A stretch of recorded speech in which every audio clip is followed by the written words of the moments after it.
সমস্ত বৈষম্য দূরীভূত করার জন্য।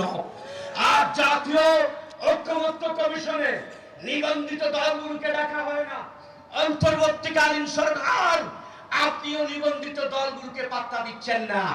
ওনারা কি বাদ পড়ে গেছে নাকি? কোন আইনের ভিত্তিতে নিবন্ধিত দলগুলো বাদ হয়ে গেল? অতি সত্বর আপনাদের জ্ঞান ফিরিয়ে আনুন। এই সরকার যেন নিবন্ধিত দলগুলোকে ডেকে পরামর্শ নেওয়া হয় এবং আগামী দিনে যেই ঘোষিত নির্ধারিত নির্বাচনের কথা, সেই নির্বাচন যেন পিছিয়ে না যায়।